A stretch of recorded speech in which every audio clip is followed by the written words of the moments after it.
Tips podcast. I'm your host, Frank Overton.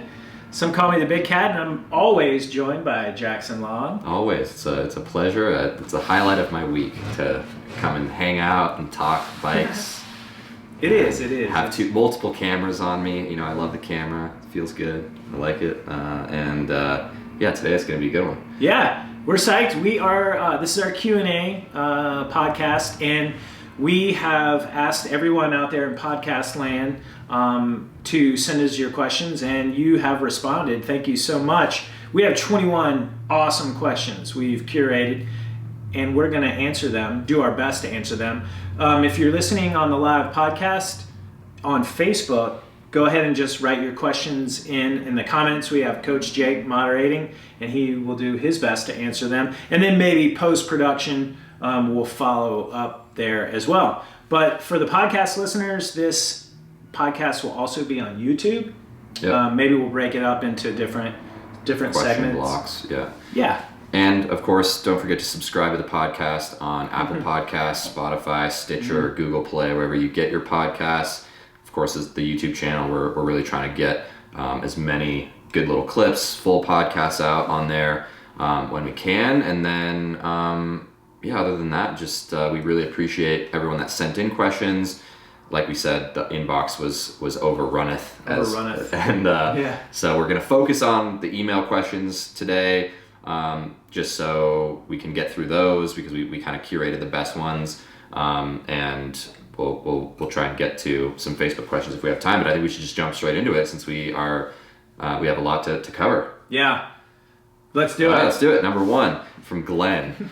Glenn asks, what does WKO4 give you in terms of athlete performance? The standard TrainingPeaks does not. Like, who is it for? What does it offer as just a rider versus a racer? And would anyone need it if they're not a pro?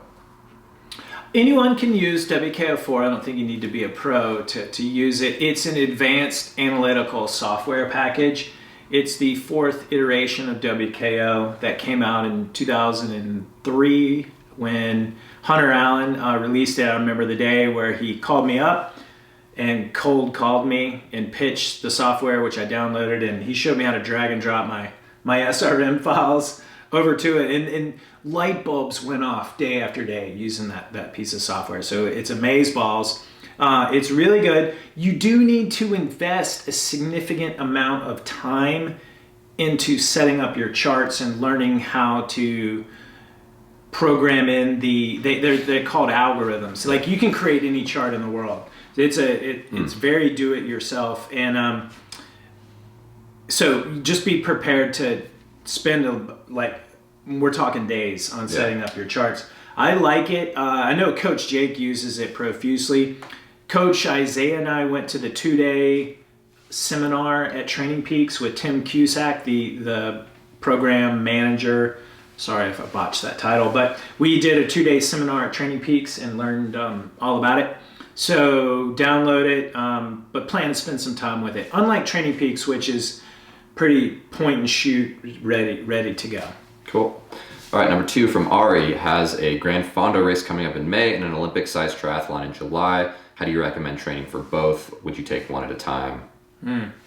I would recommend taking one at a time. The thing about multi-sport and cycling, you are doing cycling with multi-sport training, but the swim and the run kind of tug at your cycling. And so as a multi-sport athlete, you're a huge aerobic endurance athlete, but you're not like the fastest cyclist you could be, or not the fastest runner. You got to do all three. In cycling, and I know this from experience, if you introduce the swim and the run, you're going to be fatigued from that, and your bike will suffer. So one idea, Ari, is focus on your Gran Fondo first, 100% bike, and then the day after the Fondo, after you've recovered, flip the switch, and you have a significant amount of time, like 6 weeks, introduce the swim and the run. You're going to be wicked in good shape on the bike, so you can probably give that less emphasis for your multi-sport event, and you flip the switch. And I think that's the best of both worlds for preparing for your two events. Cool. All right, number 3 from Trish. I'm currently doing sweet spot training, and then we'll move into training for my first mountain bike race. I have a number of races that I want to do throughout the summer. Question is, what kind of training should I be doing in between events? Race and recover. If you're racing mountain bike races each successive weekend, it's very similar to cyclocross racing, road racing. You need to be in a race and recover mode. And what we mean by that is you recover after the race before you do any hard workouts, but then you need to recover from those hard workouts and get ready for the next race. And so a typical Monday through Friday scenario is you race Sunday, recover Monday. You may need to recover more on Tuesday. If these are 3 and 4 hour mountain bike races, I'm still whacked on Tuesday. Yeah. So easy on Tuesday. And then you kind of have to go hard, do some intervals on Wednesday, recover Thursday, and then Friday you're doing your openers before the Saturday or Sunday race. So doesn't leave a lot of time for training. Your primary goal is to recover and then sharpen the sword midweek. We call that an in-season race and recover plan. We have that for road. We have that for cyclocross. And Trish, thanks for your question. We need to design that for the mountain bike. And it probably depends like what the length of time is between events too. You know, that's going to vary. Oh, right? Yeah. It's different if you have 2 weeks in between versus 1 week. And it also differs if you're racing 6 weekends in a row or just like 2 weekends in a row. All right, from Grunt. I just started the Power Week. I assume this is for the strength training plan. And so far I'm very happy with the strong improvements in length strength so far. Next phase for me is sweet spot training, then intervals for mountain bike. What I was wondering is I would like to continue with the resistance training during the first half of the race season. How can I fit that in, or should I even try to? We know Frank's opinion on this one. We get this question every time. I love where it's coming from. I admire the fact that people love resistance training so much that they want to continue it year round. And we did hit this a couple weeks ago. Yeah. And so we advocate squats, leg press, leg curl. That's a 10-week resistance training program. In the off season, there's no bike racing going on during then. And then you build your base and you move on to your intervals. And once you get out of the weight room, you got to be 100% bike racer. If you were to lift weights, continue to lift weights while you're doing your bike training, again, that would just be like doing a Gran Fondo in a multi-sport event. They would tug at each other. And the fatigue from lifting, if you remember from your resistance training program, you're not going to get a lot done on the bike. So the way I recommend is lift weights in the off season, be a bike rider. It's a question of time best spent. If you are time crunched, even if you're not, I don't recommend lifting weights. Do your intervals. The intensity from the intervals will maintain the strength gains from the weights. And like we've said, you can maintain doing some mobility and stretching and, some band work and stuff. That stuff, you can maintain through the season once or twice a week just to stay on top of that mobility. But strength and mobility work, foundations, Revo, yoga. Yeah. Glow. Do your glow. Yoga glow. All right. Number 5 from Chad. He is talking about Frank's experience at the Crusher last year, kind of how Frank was a little bit too much of a diesel rather than having that sort of top end that he was looking for, in those kind of intense moments. And he, had that sweet spot power and endurance, but didn't have that sustained, threshold power over under style effort. So he asks, what are you going to do to rectify this? He would like to know kind of what workouts you're going to mix in and what you learned from that experience of how you might proceed. Yeah, so thanks for your question, Chad. I mean, this stems from a previous podcast we did. I think this was our Crusher recap podcast when we were talking about good old days. This past summer, the good old days. I think what we were talking about was things that we learned from doing and experiences after we've had time to reflect upon. And to answer your question, to be able to do 300 watts, 310 watts, which is my FTP, you need to spend time over that in order to raise it. I mean, there's a lot of ways to raise it. You got to do your sweet spot, you got to do your threshold intervals, but VO2s will increase that, and doing supra threshold intervals will increase that. And so what I'm talking about, if you're talking about 20-minute power, I need to do some VO2 work. I need to stop not doing VO2 work. Yeah. I did a big build, great taper, but it's not just how you do your CTL, it's what you do during that time. And I need to leave time to, so think of it like a 5-gear car, right? Gear 4 is that's like zone 4. And then you got your 5th gear. And then the turbos got, they have that turbo. Let's call that the 6th gear. You need to spend time in like the 5th and the 6th gear in order to make your 4th gear better, good. Yeah. So that's what I'm going to do to answer your question. I'm going to do more interval work, and maybe, because also what you remember, we did the Whoop podcast. I may not bring my training load up as high, may recover more, do more interval work, and not get too hung up on my overall training load in TSS. Cool. All right, number 6 from Tom asks about training camp question. He works 12-hour days. He's having a hard time training on his work days.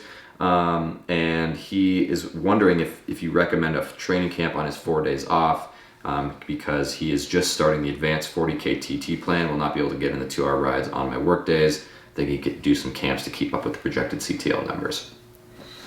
Hey Tom, thanks for your question. To answer that, the first thing that strikes me before you consider a training camp, you mentioned you were doing your time trial intervals plan.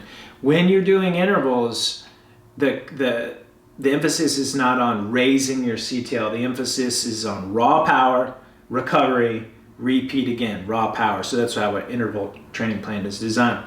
Now, if you remember from last week, the training camp podcast, and in the previous week, the CTL, training camps solve the problem of not having enough time to train, and you're raising your CTL.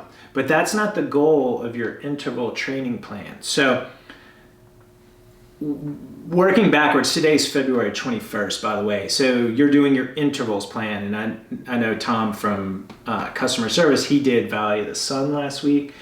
Tom, you want to think about a training camp in November and December when you're still in your CTL builds, when you switch from base to race, which is what we're podcasting about next week, when to switch from base to race.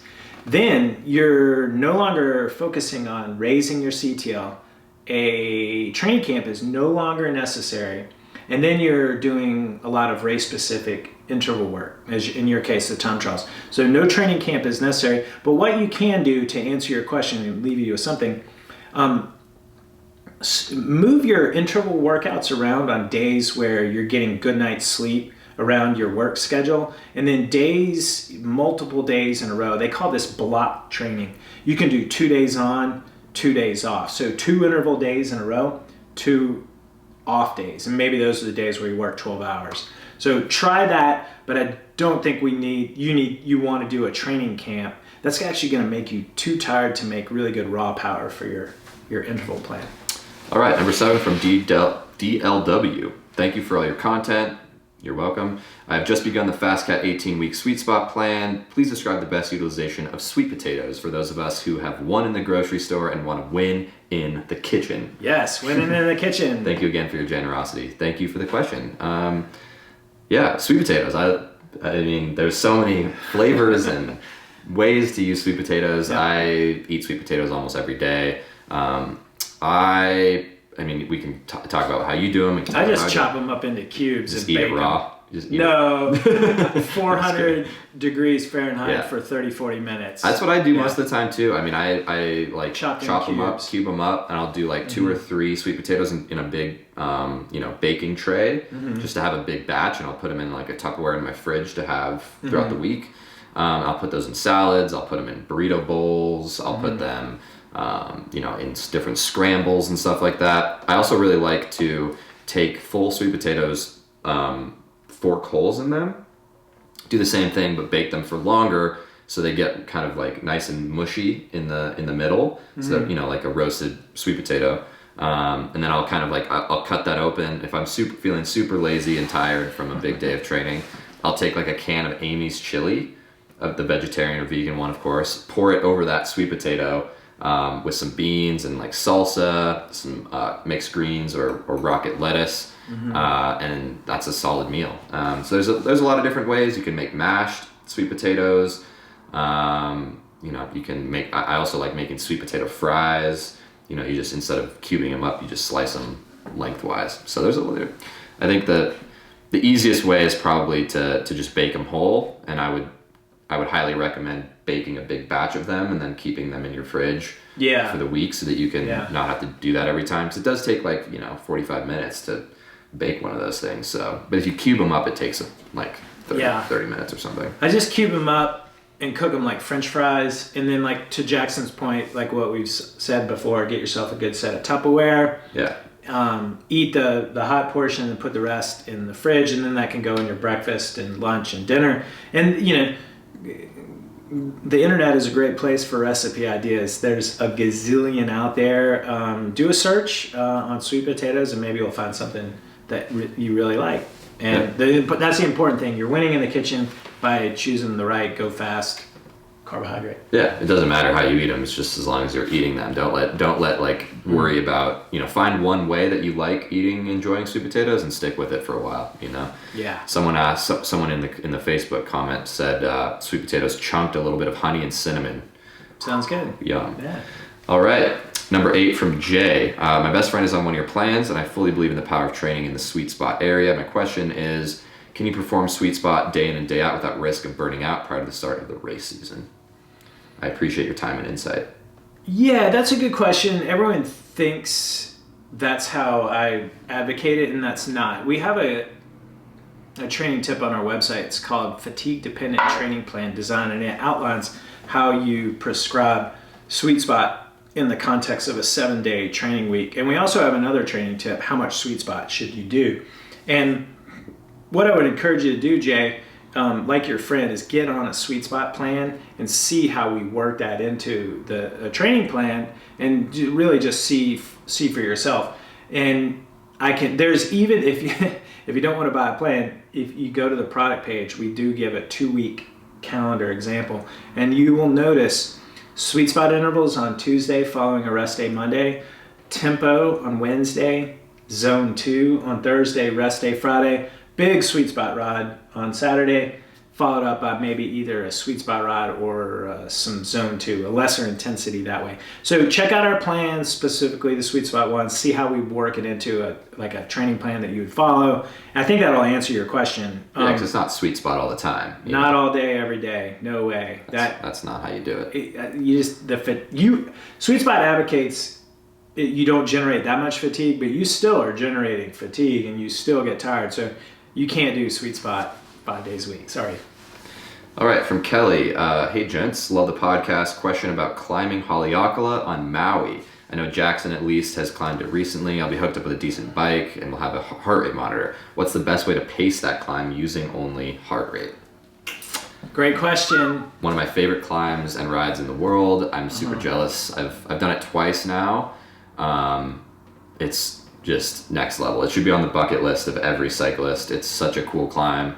I mean, for those of you that don't know what Haleakala is, Maui is an island in Hawaii, obviously, and it is a volcano. Like, literally, that's how it formed, this island. And Haleakala is the main volcano, and it goes from sea level. There's a road that goes from sea level to 10,000 feet. And I think it's in like, what's the mileage on that? It's like 40? It's like 30 or 40 miles, I think. It's a steady 6 to 8% grade. I did it once.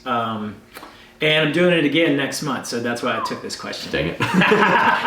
Jealous. And the answer to your question is you definitely want to use only heart rate. And power is going to become irrelevant due to the decrease in your wattage, due to the decrease in oxygen.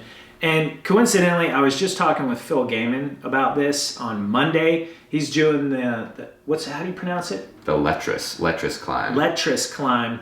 It's the longest climb in the world, right? Yeah, and something Phil was going for the KOM. Oh, dang. And I'm looking. He did not the first time. I'm looking at his power file and heart rate file from it. It was a 4-hour climb, but he went from sea level up to 12,114 feet. Oh my God. His heart rate, you guys, stayed more or less the same for the whole 4 hours, indicating he was going hard the whole time.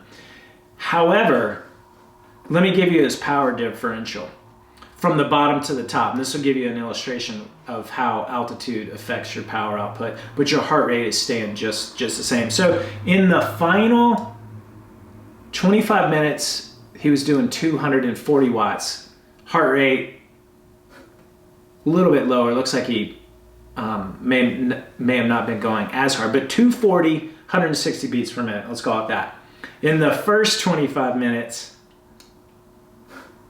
also 160, 342 watts. That is a 100-watt differential due to 12,000 feet. And so when you're doing Haleakala, Kelly, I think you want to choose, work from your threshold heart rate. The cool thing about threshold heart rate is it's pretty much the same for your 20-minute field test as it is for your 1 hour hard effort, as it is for your 2-hour mountain bike race, for example, as it will be for your 3-4 hour climb up Haleakala. And it's a hard climb, so pace yourself. The goal is not to go out too hard. Maybe choose 1 or 2 beats under your threshold heart rate and just try to hold that there for the whole 10,000 foot climb. Yeah, and my recommendation is, ask yourself, like, are you trying to time trial up it? Like, are you trying to go for a PR, like a really fast time? Because, like Frank said, it's a hard climb. It does undulate a little bit. The last mile, I believe, is like really steep, and I just remember that being an absolute kick in the pants. Because you're already pretty gassed, and so you definitely don't want to start out too hard. And I think the key with Haleakala or any long climb, like whether it's Mount Evans or Pikes Peak or some of these other Mount Lemmon, you don't want to do this spiky thing with your heart rate, and you want to just like try and keep it steady because it's hard when the climb kind of undulates up and stuff, but it feels really good when you're at sea level. You're like, oh man, this is great. I feel fresh. I'm flying. And then before you know it, it starts to get windy, you're up high, maybe it's getting a little bit colder up there, you're maybe not eating enough or something, and then, Don't forget to eat and drink. Yeah, Speaking of eating, every 30 minutes when you're working that hard. And you will have to figure out how to manage your bottles because 2 per hour is going to be tough to carry all. And then you also need to manage the weather because I think most people ascend Haleakala in the early morning. I remember when I did it, I got a late start and the fog was rolling in, and it was like questionable whether or not I'd be able to summit. And I went through the guard. It's a national park, by the way. Everyone, do not forget your ID and your money because they charge you to get in, and I forgot.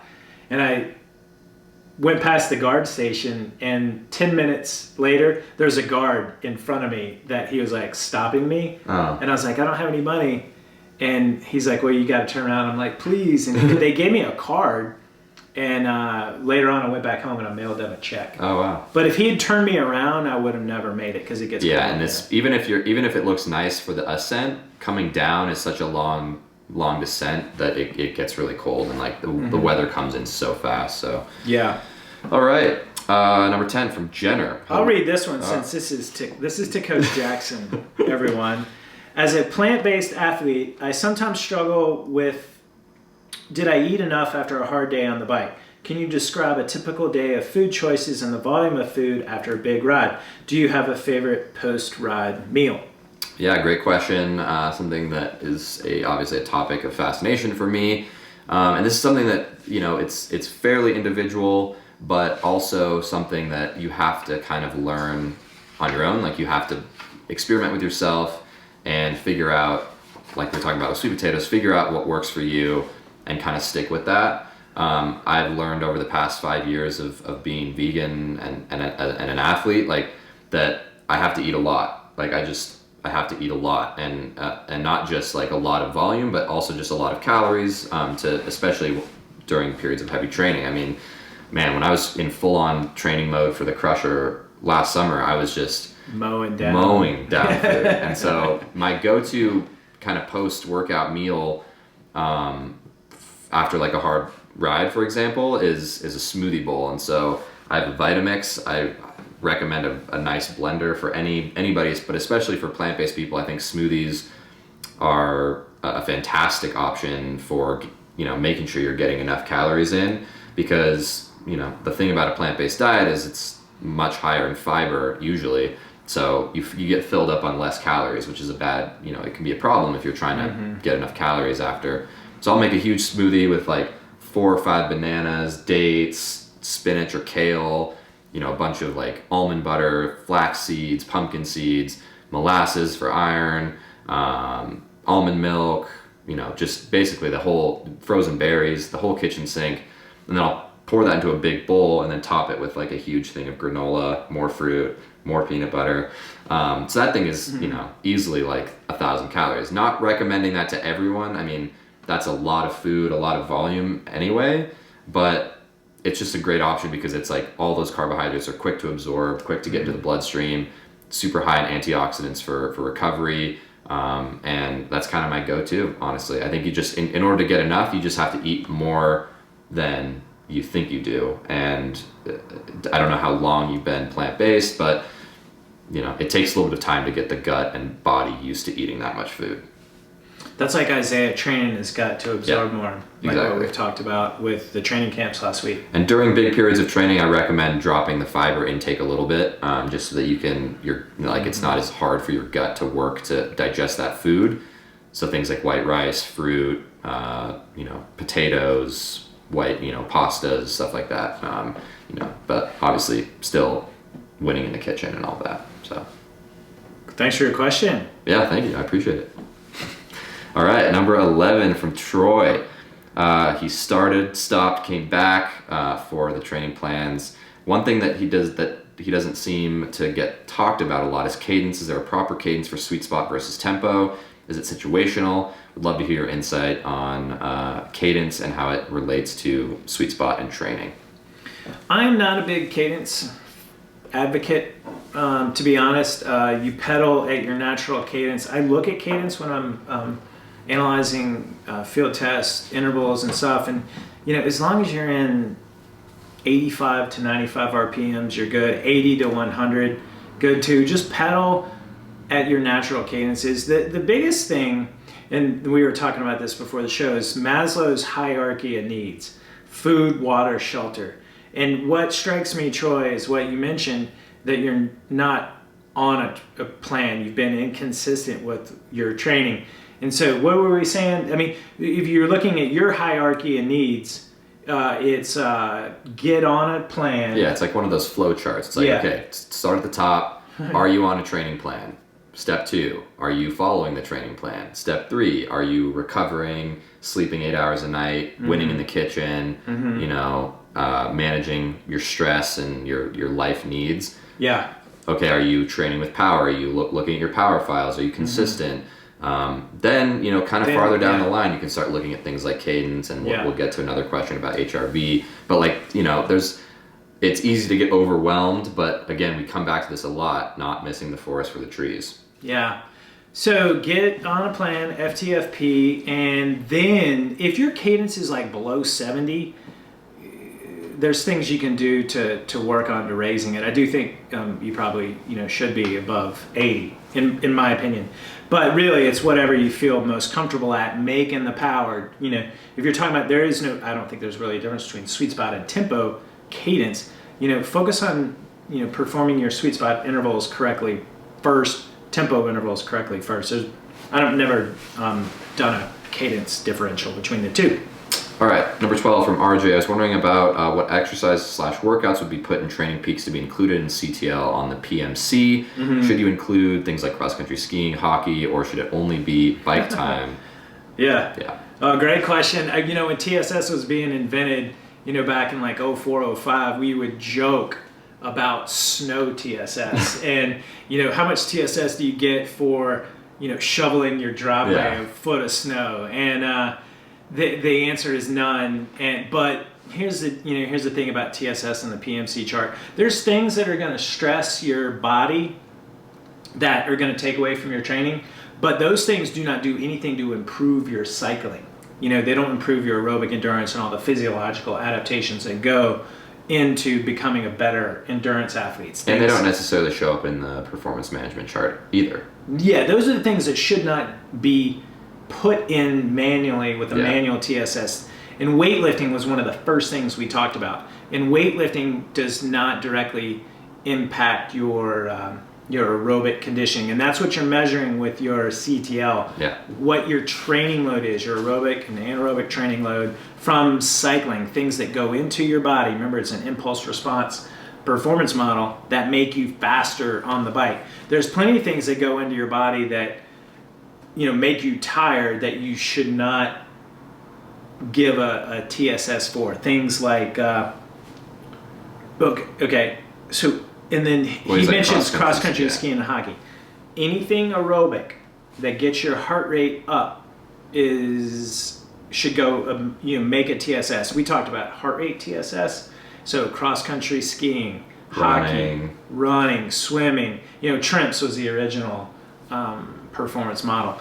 Skimo, skiing up, skiing down. It's really popular in Colorado. Stationary bike. Hiking, I don't think so. Not aerobic enough.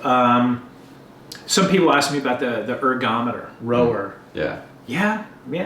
But bear in mind, that's stretching it because that's all upper body. Yeah. I mean, but some lower body. But be careful with how you estimate your TSSs for non-power meter activities, because remember we said garbage in, garbage out. If you put bad data into the model, you'll get bad modeling back out of it. All right, number 13 from Cole. I'm currently peaked for my A race and would like to continue racing for the next 4 to 6 weeks. What schedule would you recommend for race and recovery block?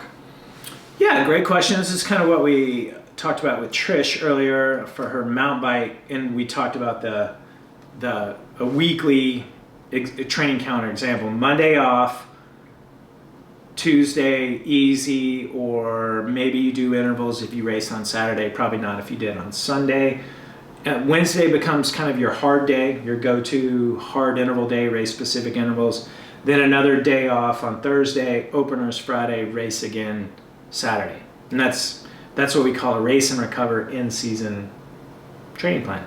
And also, would you recommend taking a little bit of a prolonged rest after like the A race to kind of hit that mid-season break? I mean, that's crazy that like you must live in California or Arizona or something, because if the A race is already here, maybe you could take a little bit of a break, focus on ramping up that CTL again, and then going into intervals. Or well, so if you peaked, you're on form, and first of all, race.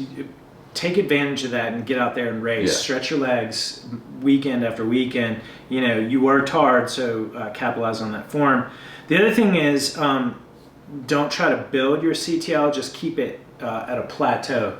So the temptation is when you're on form and feeling really good, you can just go out and crush training day after day, and that's going to take away from your racing on the successive weekends, because you don't know it, but you're carrying fatigue in, and you could be even better if you rest.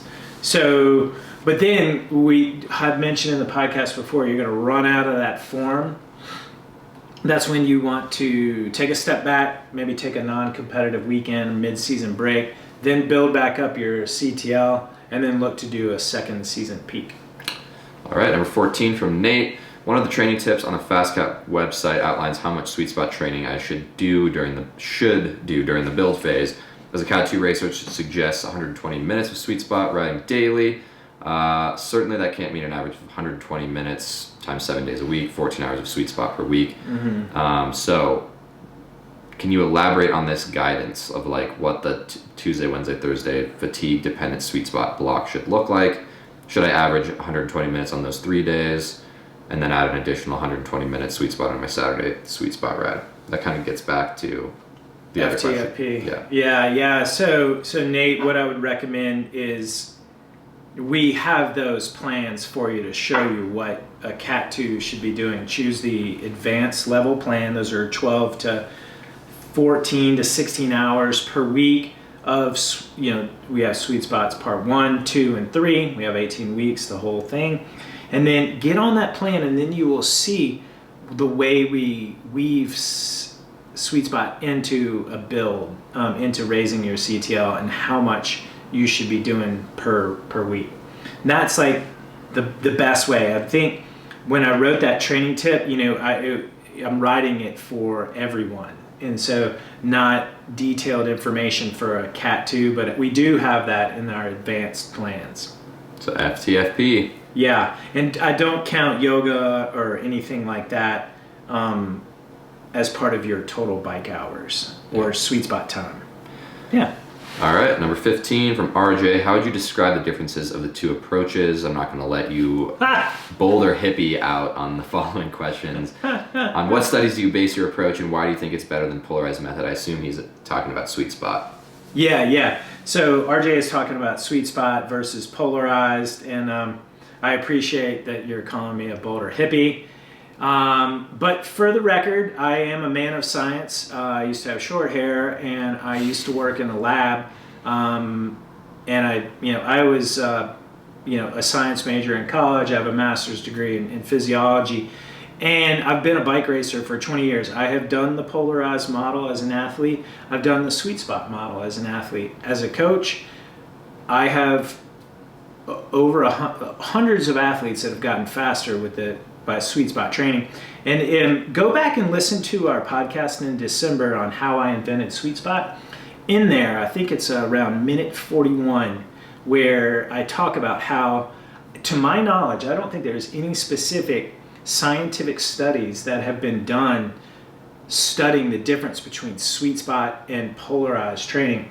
And in that podcast, I actually said that would be a good graduate student, PhD thesis to study that. And if they want to do that, and I'll put the call out there again, we will sponsor that study. And I would love to collaborate and see the results. So, RJ, where I'm coming from is my experience as a coach in the last 15 years in helping athletes get faster, prescribing them sweet spot, monitoring their training, and analyzing their power and watching it increase. And that's it. I mean, I can't cite the literature, Brooks et al., and say, hey, look at this scientific study and argue it from that point of view.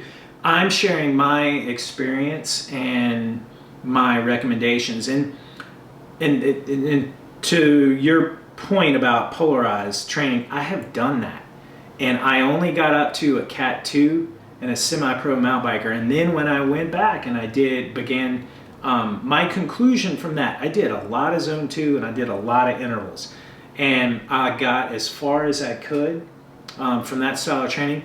When I switched over and we discovered sweet spot and we started using the performance manager chart, and I concentrated on raising my training load using sweet spot, and I developed my aerobic engine much better and my power went much higher. And that's when I went from being in the pack to winning bike races, winning Pro 1-2 crits and time trials. And just my level of cycling went way up. And that was me individually. But as a coach at that time, that's when I started to share that and coach a lot of athletes that way. Tom Zerbel, Frank Pipp, Allison Powers, the whole national team. I've been doing that since 2004. And I mean, I make my living from coaching, and people keep hiring me and getting faster. So that's my Boulder Hippie explanation. It's not the moon cycle lettuce from the farmer's market. That's right. Yeah. So, hope that answers your question. Thank you for asking. Moving on. All right, number 16 from Sonia. There are no training plans for enduro racing. Why? Yeah, great question. It's a skills-based sport, and in a training plan, we can't show you the skill. To train for enduro racing, you want to ride your bike and ride it fast downhill and practice that. No training plan can tell you what to do. We could make one, but that's not what we're really about. And the training plan for the enduro racing would be ride your bike uphill and time yourself on the downhill. Go back up that hill, do that same downhill. Now that you've ridden it, choose your line, work on cornering faster, look where you need to brake and where you don't have to brake. You see it visually and get more confidence and just let off the brake a little more. And time yourself to the bottom. Did you get faster? And that's how you train for an enduro. Just practice. And a training plan because the physiological stress from that is nothing to manage or really follow.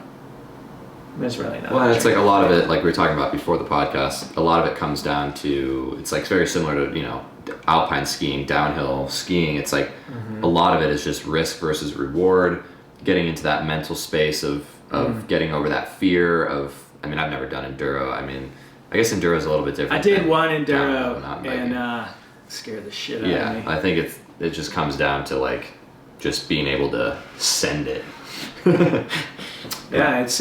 Yeah, just work on being smooth. You know, the best advice, I took lessons from Miles Rockwell, 2000 world downhill champion. Guy's an amazing coach and sharing like how to be a fast mountain biker. And I think anyone that wants to improve their mountain biking skills for even cross country, you can go to his website. And if you're in Boulder, he's for hire. And he's amazing. And the best advice I ever got was dance with the trail. And he's talking about using your elbows and your knees as shock absorbers to kind of move with the bike and let that bike do its thing underneath you while you dance with the trail. And Miles is kind of Boulder Hippie too. All right, number 17 from Mark. I'm a master's road racer, cyclocrosser who's getting into gravel racing. Is there a magic formula as to what power zones, TSS, normalized power you want to sustain for longer durations of racing? Something like a 5-hour race, you know. What kind of percentage of FTP are we looking at? Magic formula, that kind of red flags there. You know, I would for your first gravel race, you got to get out there and do one and get one under your belt and experience that and very see different. What it's like. Very different than road racing and cyclocross and stuff. Yeah, and then that's your starting point for what, you know, I really don't look at power from the beginning to the end of your, I don't look at power from an athlete from the beginning to the end of an event. You want to look at the specific power outputs for the climbs or those moments in the race where you need to perform, not necessarily the whole 5 hours. I mean, you can use that as a point of comparison, but I think there's better metrics within there. I think the metrics you want to look for in gravel racing is power to weight, because most gravel races tend to go uphill, and that's an important metric. So FTP, what your body weight is, and FTP is only 1 hour. And granted, then you want to get into how much sweet spot can you do. You want to do your gravel simulation rides. You definitely want to do a build, and then you want to try to do a taper and a peak, and you know, just try to be in the best shape you possibly can, because the gravel race is usually the people that win are the people that are in the best shape. Yeah, I mean, what I've found too is like not just the FTP or the endurance, but like I've also found that my body, like my triceps and my, you know, my low back, like those things start to give out too because of just the demands of like getting rattled by washboards or, you know, just being tense. It's you know, for those of you road racers out there, you know, doing a 4 or 5 hour road race on smooth tarmac is very different than doing a 4 or 5 hour ride on like really, you know, demanding downhills and like, you know, shaky washboards. And so it's like you have to get used to riding in that way and like learning how to be comfortable and loose at the same time, stuff like that. But I get where your question is coming from, and you're wondering like what your intensity factor should be for the whole, let's use a 5 hour race, for example. Let me look at what my intensity factor was for the Crusher this past year. I'm just going into TrainingPeaks, and I'm gonna pull that number up for you, Mark, and give you a point of reference. And it's not like that was great or anything. I mean, although that's the hardest 5 hour ride to do all year. So sorry for the pause, you guys, but this is gonna be good. July 2018. So my intensity factor for the sub 5 hour Crusher was 0.82. So yeah, I don't think I could have done much more. But that, you know, as you remember, that's 2 climbs. There's a lot of descending, which lowers that number. So yeah, we could go on, but probably should move on. All right, next question is from Casper, all the way in Denmark. Thanks for sending in a question. Hey Casper. Could you elaborate on watts per kilo and what is a realistic in terms of training volume, years of cycling, other sports, genetics? what does it normally take to get to 5 watts per kilo, and then kind of asking about like, you know, what can be done in terms of structured training. At the moment, he's 4.2 watts per kilo, 310 FTP with 3 years of structured cycling training, but he only cycles around 6 hours a week. Former high level soccer player, done marathons, age 35. I love this question because the only way you're ever going to find out, Casper, is to train your ass off consistently year after year after year and find out for yourself. And there's no, this is not Moneyball, this is not magic bullets. You just got to put the time in the saddle. And one thing I will mention, you know, genetics do play a role. You know, age is going to come in. 35 to 40 is okay, but 40 plus, as I know firsthand, is not kind. My FTP used to be 5.2 when I was 35, and gosh, man, I'm like 4.2, 7, you know, 12, 17, 12 years later. Yeah, I'm 29, so how's that work? Yeah, man, it goes down, dude. I'm with age, but can you get to 5 watts per kilogram for your FTP? I don't know, man. You just got to try and, you know, set a goal. Winning in the kitchen is going to be incredibly important, and then doing a lot of interval work to get up there. And the other thing you might think of, genetics is going to play a big role. You know, are you fast twitch? Are you slow twitch? If you're fast twitch, watts per kilogram for an FTP is not your jam, it's your sprint power. So there's a lot of pro tour sprinters out there, their FTP is not that impressive, but it doesn't need to be. No. They just sit in and just go berserk the last 200 meters. And so there's that. And then it's vice versa. You know, the yin and the yang, if your FTP is really good, chances are you're a lot of slow twitch and your fast twitch is fairly poor, and your sprint power is fairly poor as a result. I mean, who's the current time trial champion? Is it not Tony Martin? No, but it's Tom Dumoulin, right? Did he win, or did Dumoulin? I think Tom Dumoulin won. Well, whoever it is, they have a crappy sprint. It's just not good. Yeah, it's like I'm trying to imagine Chris Froome duking it out with, you know, Greipel and Froomey. Yeah, like I mean, actually, he like there was that one tour stage a few years ago where he was like attacking Sagan in the downhill. That's different than field sprint. Yeah, but you know, what else is it? Well, I was gonna say something about genetics. I mean, there's a phrase that comes up in the nutrition world, like the lifestyle medicine world, where it's like genetics load the gun, and then like your lifestyle decisions in terms of your diet and your kind of your habits pull the trigger. So obviously there's nothing you can do about your genetics. They are the way that they are. You know, there's some debate about, you know, epigenetics and kind of changing the, you know, the way that those genes are expressed, but you don't need to focus so much on the genetics. Like, yeah, understanding if you're fast twitch versus slow twitch, but there's a lot of things you can control, like winning in the kitchen, like the training, following a plan, resting, recovering. Those are the things you should focus on.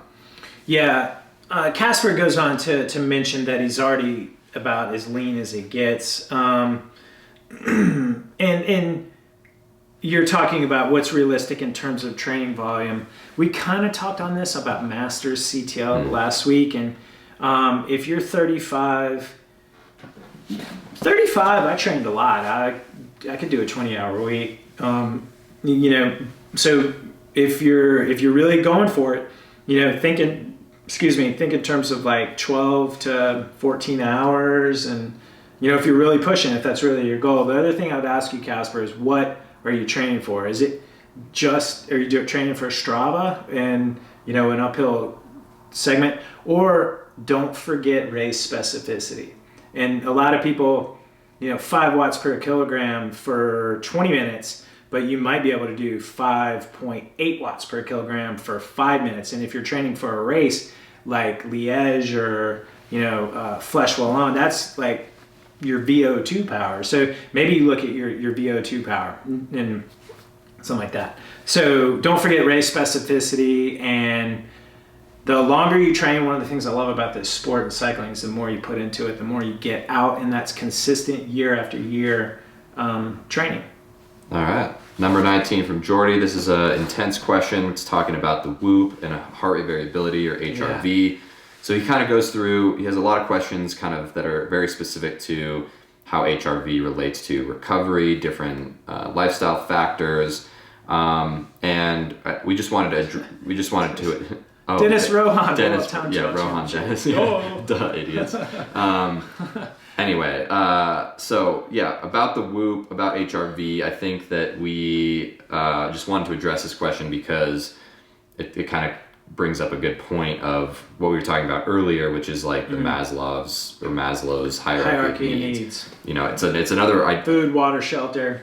Yeah, exactly. And like we did a Whoop podcast, so I'd recommend going back and listening to that to get more. I think Whoop actually just started their own podcast, so there's probably some good episodes and information on that. I mean, there's a lot of stuff in here about like how protein affects it, you know, what happens if you know, how to prevent mono and Epstein-Barr with looking at HRV.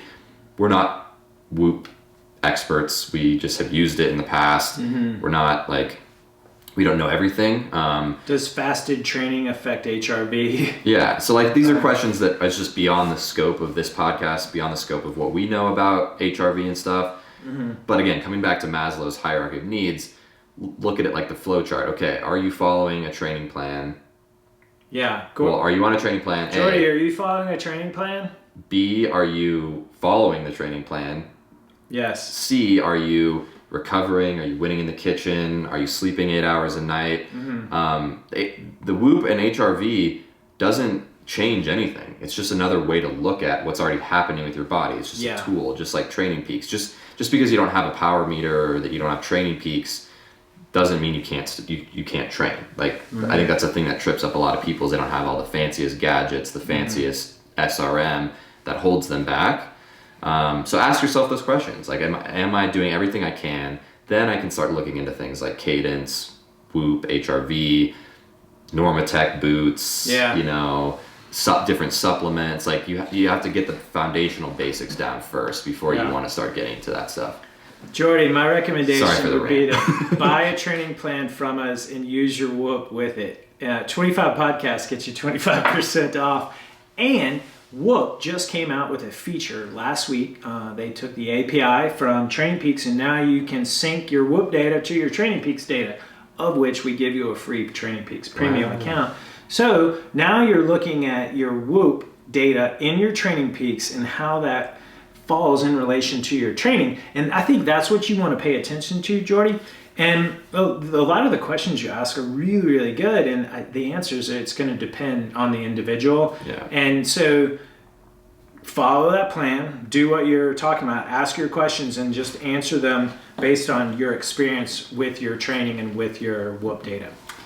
All right, number 20 from John, freestyle sweet spot. Okay, so he did one of his freestyle workouts on a gravel ride, did the prescribed duration, 4-ish hours, but the TSS in the end was about 40 points too low, most likely due to long downhills where you really can't pedal. Next time I do this ride, should I tack on another hour to meet the TSS goal, or is bumping a 4-hour ride to 5 hours going to be a bad idea? I guess I could up the sweet spot time to 70 minutes also. What's the best plan? Fall short on TSS, increase ride length in zone 2, or increase sweet spot duration? Great question. I just don't come home without it. The TSS. That's what I always say. Really? I just don't come home without it. And you know, this kind of gets into the you know, FTFP and following the plan. Yeah.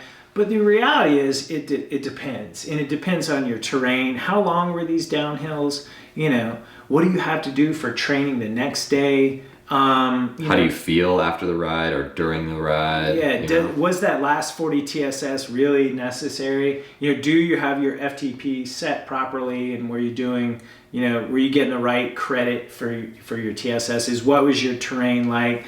You know, if you do, you know, if you climb Haleakala, that's going to be 4 hours. You'll probably get your TSS. But if it was just, you know, if you were 50 shy, it's going to take you an hour to get down from Haleakala. You probably are done for the day. Yeah. You know, if you're completely whooped and you're 40 short, then it's like you're probably not going to do any good getting 40 more TSS and riding longer because your body is just not ready to absorb that training. And so it depends, but these TSS rides require some practice. And so next time you go out and do your TSS ride with a similar TSS goal, maybe you make some adjustments to that training ride, to that training terrain, choice of route, and you make that adjustment. But should you stay out and ride in zone 2 to hit the TSS? Maybe, but not necessarily. Yeah, I feel like it'd be more impactful to focus on the duration of sweet spot first and foremost, and then if you miss the TSS target, not stress too hard about it. If you feel good, maybe tack on a little bit of extra time. I think so. That's how I typically do it. Yep. All right, final question. Woo, woo. From Morgan, is there ever an advantage to following an easier plan if you can complete the workload of a more involved plan? I'm a 50-plus rider and I've been working through intermediate level FasCat plans, but I'm questioning whether this is the most efficient. Can more gains be made with more recovery, or is it best to carry the highest workload possible? I love this question, Morgan. Thank you. And I was just listening to Christy Ashwandan's podcast on the TrainingPeaks podcast yesterday. She just wrote a book called Good to Go. It's on recovery. From what I understand, she researched it heavily. And one of the things she says about 10 minutes into this podcast is training is all about doing the minimal amount of training to achieve that physiological adaptation and then recovering from it and repeating that. So with regards to masters cycling, it's not an ego thing of like doing 12 hours is better than 9. It's how you adapt to those 9 hours. Are you adapting better to those 9 hours than you are those 12 hours? And if so, try to do the least amount of training and benefit from it, get faster than trying to do more and not recovering and maybe not benefiting as much. Right. So it's finding the right training load that works for you. It's the quality over quantity, and it's kind of like what Colby was saying in the Oat Root podcast about, how we don't realize how many other factors come into our lives, especially, when we have families and jobs and, normal stresses of life, like those affect our recovery and our training. And so it on paper, it's like, oh man, it obviously makes sense to do the most hours to get the most bang for your buck. But sometimes it's about, just making those 9 hours much more high quality than slogging through the 12 hours and suffering in your marriage or whatever is going on in your life. Like you have to balance all those things out. So to answer your question, can more gains be made with more recovery? The answer is yes. Yeah. And it's probably not the best to try to carry the highest workload possible. And was it Colby or you that was talking about use those extra hours that you would otherwise be training to increase more recovery protocols, foam rolling, drinking water, sleeping, you know, food prep, get those sweet potatoes dialed. Just doing your life errands on your recovery days, and monitor your training out, your power output during your training. Is it going up? Is it going down? Is your 20-minute field test going up? Is your 1 minute intervals, is that power improving? If the answer is no, then maybe choose more recovery and see if you can't get higher. All right, we're at 58 minutes. Yes. That is all the questions we got from email. If you have any other questions, and if you're in the live Facebook, feel free to drop some questions, and we'll try to get through a few more questions before we wrap it up. Sorry, I was just reading one of the comments. That's why I was making that face. So this is the Hail Mary time, you guys. Get the questions in live on Facebook.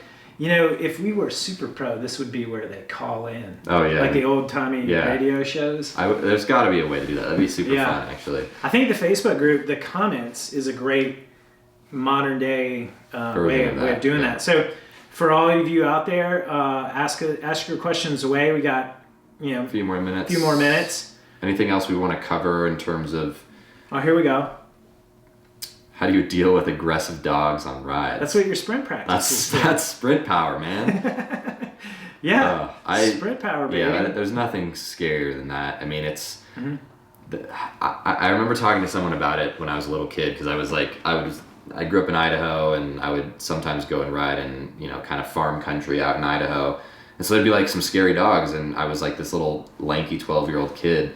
And it's all about timing. So it's like if the dog is chasing you, you have to sprint right before it gets to you, and then it like just keeps going. And what's that movie, Breaking Away? Breaking Away, yeah. So we're gonna go ride with Carl or with the dog. Yeah, exactly.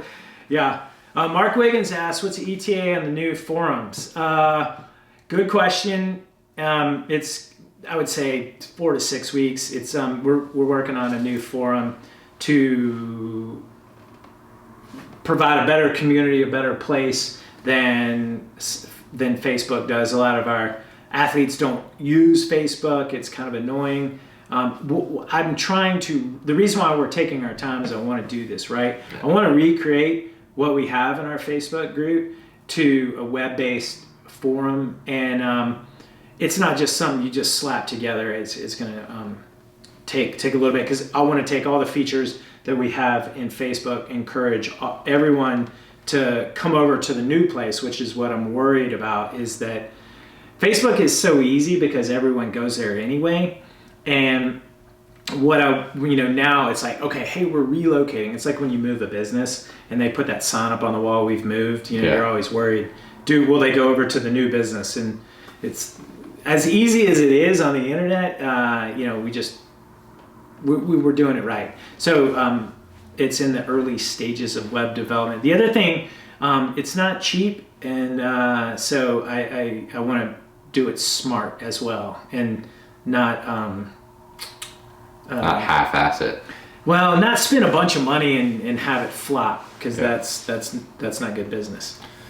All right. Anything else? Anyone? Is there any good questions back from the beginning?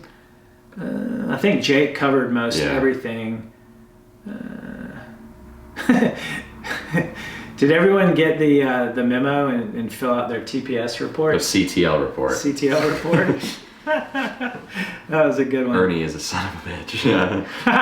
Ernie is how you get your sprint practice. That's your homework for after the podcast. Go watch Breaking Away. But then I guess, for those of you that want to get on a plan, 25 podcasts saves you 25% off. Mm-hmm. Don't forget to subscribe, tell your friends, tell your dog about the podcast.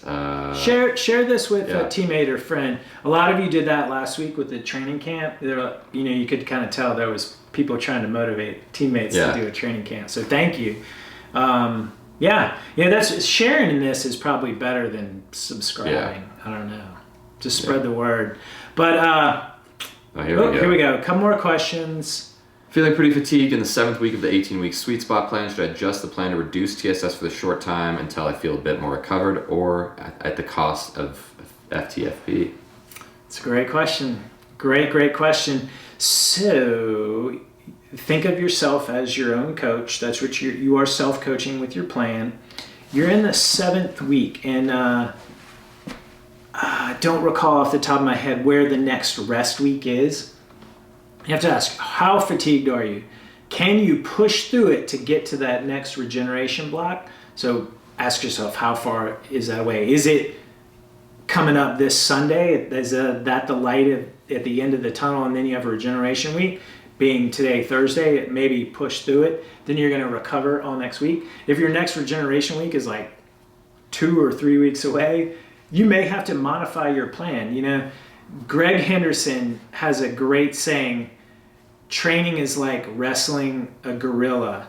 You don't rest when you want to, you rest when the gorilla wants to. Yeah, or when you're tired, or when the gorilla's tired or something. Yeah, I remember I had that like as one of my quotes for when I was like a senior in high school in like the yearbook or something, I feel like. Yeah. Rest week is next week. Okay, man, unless you're completely crap, push through it this weekend, and Sunday is your light at the end of the tunnel. But back to the point I was going to make, sometimes your body is the boss. The training plan is not the boss. And so we design these training plans on our experience with the assumption that your body's going to play along. And if your body's just saying, hey, we're tired, what we'll do as coaches is say, okay, let me revise that training plan for you because now it's time to rest. You know, a training plan for our coach athletes is never static. It's dynamic based on what the data, what the communication, the feedback on how they feel is. And so if you're truly tired, it's smarter to recover, come back stronger. That's when you super compensate. And then you revise the training plan downstream. So you're basically editing where these regeneration weeks fall. So do that. But I think in your case, you're almost there. Just push through it. You probably have a recovery day tomorrow. That'll give you a little more breathing room to bring her home on the weekend. Jonathan asks about peaking too early, like driving up CTL too fast in advance of target event. Highly recommend listening to our 2 podcasts ago on Master CTL. That definitely applies, talking about ramp rate. Do you have any other thoughts? Yeah, I'm trying to formulate how to answer this. There is such a thing as peaking too early. If you achieve peak CTLs too early in relation to your goal, the only thing that you're gonna be able to do is rest, and then that's when your form comes on. So if you peak too early and you have to rest, your form comes on, and if that's not timed over top of your goal races, you know, that's what's called peaking too early. And so budget out. This is what the performance manager chart in TrainingPeaks is so good for, because you plop in your training plan, project out your CTL, and then you see, you know, how that looks into the future. And man, if it's way too high, you know, more than 4 to 5, 6 weeks before your goal event, that's called peaking too early. But also bear in mind, you achieve peak CTL, and then maybe you do 4 to 6 weeks of intervals where you're just concentrating on raw power intervals, race specific work, and you're not worried about what your CTL is. And then when you get done with those intervals, then you take a little bit more rest, and then that's when you hit your goal event. I would go to the whiteboard. Yeah, we haven't used it today. This. Oh man, we didn't even use it. So you train, rest week, you train, rest week, you train some more. This is all sweet spot, by the way. CTL, building up. And so this is your peak CTL. You take a rest week, you do 4 to 6 weeks of intervals here, and then your goal event is here, and you drop your training load a little bit more. This is your CTL, by the way. Increase, rest, increase, rest. This is like a 3-week mesocycle, 1 week rest break, peak CTL. And this is what I'm talking about. Time this in relation to this, and this would be 4 to 6 weeks. So you got like, it's, you know, you have to really hit your peak CTL way far out. You still can bring it home with race specific intervals, but if this is mid-February and you've hit peak CTL, rest, you still got all of March to do interval work, and you'll be like G2G for April and some of May. Sweet. All right, let's take one final question from Robert. Doesn't have any A races planned until cyclocross season, seeing great results with sweet spot training. Can I just continue to do sweet spot until closer to cross season? Okay, good question, Robert. Don't really have any A races planned this season, so I'm seeing great results. Okay. I have I'm going to go back to the whiteboard because I want all the cyclocross athletes to get this. So cyclocross training is like a crescendo, to borrow a piano term. Here's the cyclocross season. Here's where we are right now. Your training, your motivation, your seriousness should just crescendo from now until the end of the season. This includes your training load. So this being midsummer, you're super serious and on it, on a plan, a lot of sweet spotting before the cyclocross season. Being mid-February, this might go back to Jonathan's question. You may peak too early if you're doing a lot of sweet spots. So chillax if you're solely concentrated on the cyclocross season. There are a lot of athletes out there, they have like a intermediate goal in the summer, like here in Colorado, we do like the Crusher. That's how I started. The Firecracker 50, maybe it's another mountain bike race. That's a good way, you know, to increase your goals. But what I would worry about, Robert, is you build your training load nice and high in like June and July, and you have no choice but to let it go down, and you try to keep doing sweet spot. And this goes back to peaking too early. Let's just be careful about that. And most cyclocross athletes that are doing it right now, that are solely focused on cyclocross or in the weight room, they're doing a lot of strength and mobility work. They're doing squats or doing leg presses. Check out our secret training plans, and also our cyclocross off-season training plans. This is off-season for cyclocross right now. Yeah. All right. Well, thanks so much, everyone, for listening. Really appreciate the questions. So many good questions. It's fun. I love doing Q&As. This is great. Super fun. We'll do this again in 4 weeks. Yeah. So get more questions. Get your mind going. What questions you have, and start sending them in. We're going to get Jackson his own email to handle all your questions. Yes. Next week, more emails. Next week, we're going to podcast about switching from base to race. We'll be talking about when and how to shift from sweet spot training to what we've alluded to interval training, when you should do that, why you should do that. And that's a whole podcast worthy topic. So be sure to tune in here again. Thursday, 11 a.m. Mountain Time. We'll be here live on Facebook. If you're in podcast land, just subscribe. You'll get an automatic notification when Jackson gets that podcast edited. And we thank you for listening and bringing us your questions. I agree. It was a lot of fun. Yeah, and I think we're going to go for a bike ride, yeah? Yeah. Post-podcast bike rides. It's only 28 degrees, yeah, but FTFP. FTFP, it's sunny. Look, there's sunny. Blue skies. I see sun. So we'll get it. Have a good day, guys. Thank you. Thanks a lot. Thank you.